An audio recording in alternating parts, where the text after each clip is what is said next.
I'm getting a lot of comments on Facebook and Instagram that you don't know what kind of bait to use for raccoon. You don't know what kind of traps to use. I'm going to be going over a couple sets that we use to catch raccoon during late season when they're usually denned up.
In this trap here, I had it set for 3 days and I kept getting something flipping my trap. I wasn't sure what it was, and what I ended up doing was slapping up a trail cam on it. Sure as hell, a freaking raccoon was the cause. It was a culprit.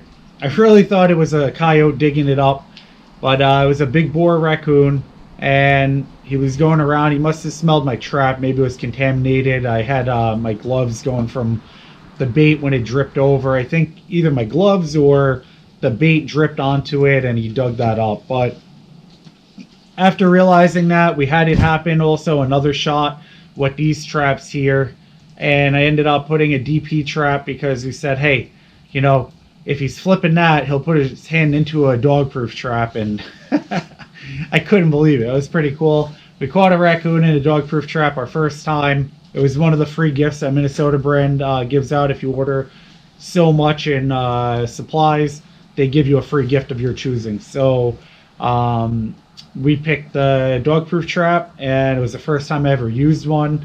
I had put it out, and we caught a raccoon in it, which is awesome. So that's another way to remedy that issue. If they're digging up your traps, throw a couple dog-proofs, clean up the raccoon, and then get back to fox and coyote trapping. Yeah.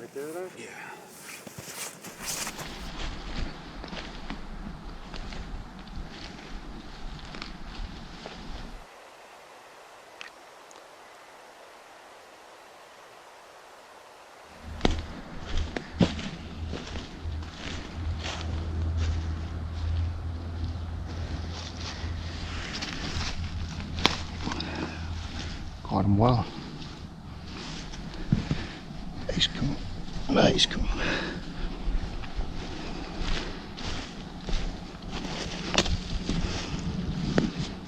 If you're not sure what bait to use for your dog-proof traps, we recommend use this grape jelly, and they catch a lot of different animals. They use marshmallows, they say, are really good as well if you're trying to catch raccoons. Sweet smells, molasses mix.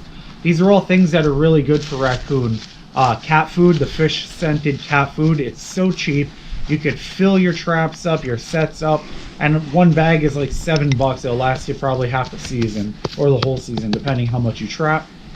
You know, you could use any one of these things and they're all gonna work.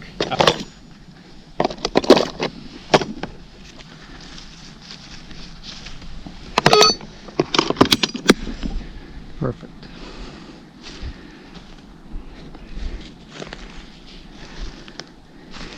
Nice fur. First time using that dog-proof trap. Seem effective. But what I found was with the DP traps, the Hiawatha, you could use Jeff Dunlop's Soul Taker. Many of these lures are so gluey and sticky that when you go into a dog proof, they don't come out easy. So these raccoons are going to be in there digging up, and the way that mechanism works, they have to get in and lift it, and that's how it's going to set it off. So I recommend you not putting just something on top, put stuff on the bottom too, so they have to keep digging and digging at it. That's a good way to keep them in your set, and we recommend that for anything. You're going to put in a bank set, put in a hole set. Fish oil is a good one too. It keeps them working around. Do pocket holes all the way around too. A flat set. These are all things that you can use to maximize your efficiency of catching, especially raccoon. And double up and triple up on your areas that you see a lot of sign, like this big den tree. We found like 10 piles of scat, which maybe next year I'll be back early season and trap them. But that area, I would put up to 12 traps in that area, because you're probably going to catch over 12 coon in that region. It's just, you got to look at the sign and see what's there. Okay, another late season tip that you can use is try to find a structure, whether it is a road, a culvert ditch, a stone wall, or a cornfield where there's food, bungalows where the raccoons will go under and hide.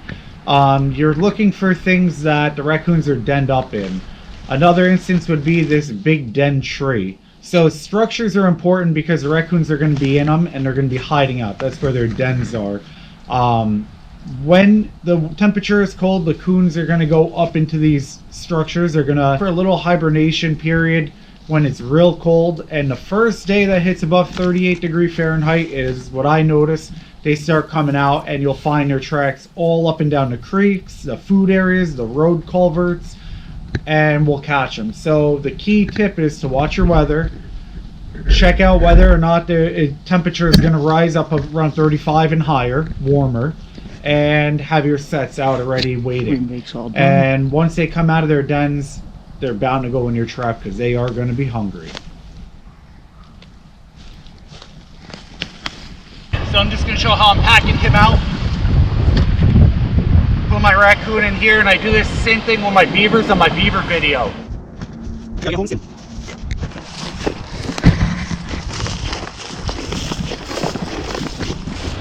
Put him in here. This is an old military rucksack. So usually he doesn't fall through. But when I'm riding, what I like to do is take my strap and I put it over each leg, and then I just cinch it down real tight. Pull that tight, cinch that down, and then the last strap comes around on this side of the leg. This way what it does is it keeps them at an equal spot on the bag, so when you're riding he doesn't throw you off your weight when you're on a bike. I doubt a lot of you are going to be out running trap lines on enduros, because it's not the easiest when it's wet and muddy like it is today, but this will be a little tip to help you if you're going to do it, even packing them out.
A real good spot here. See the caves here? There's all cliffs.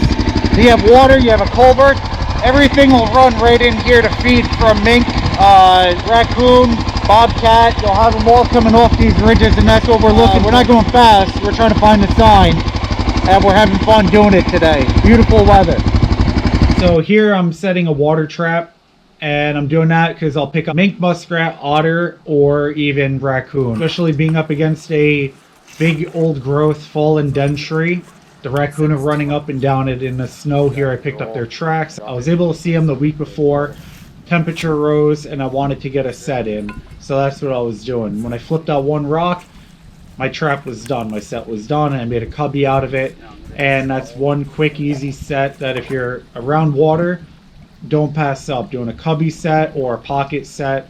They're key sets for catching raccoon because they're going to run them waterways all night long.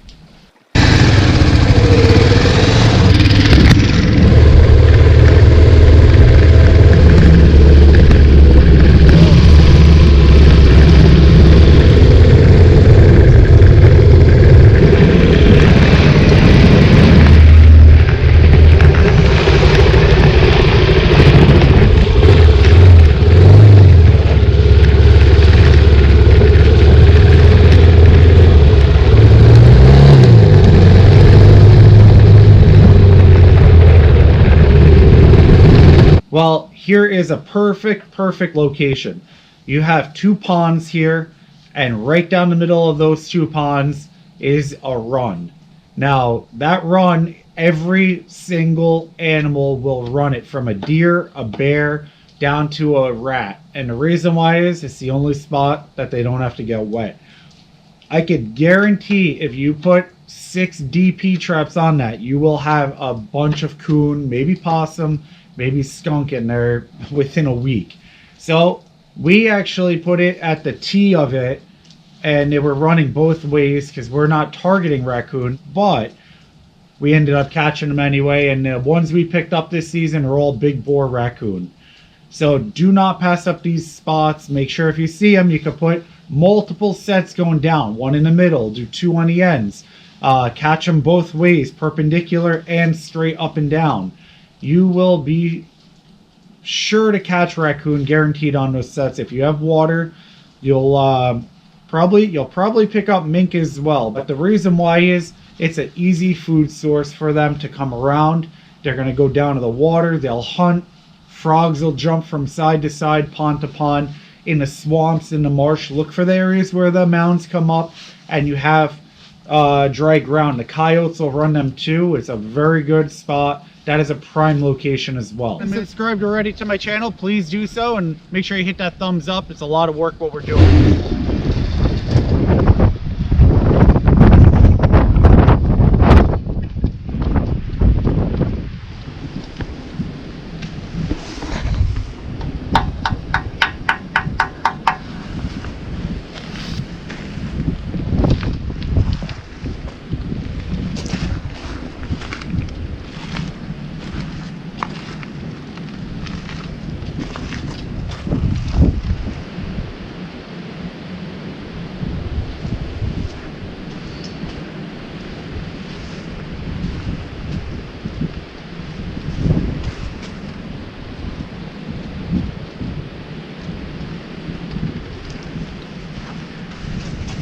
Hey, if anybody out there ever had a bike this age, put it in the comments below. I want to hear about it. What year do you think this is, by the way, also? See if anybody can guess the year on this bike. It's a KL 250. I won't tell you the year. Figure out if you can guess that one too.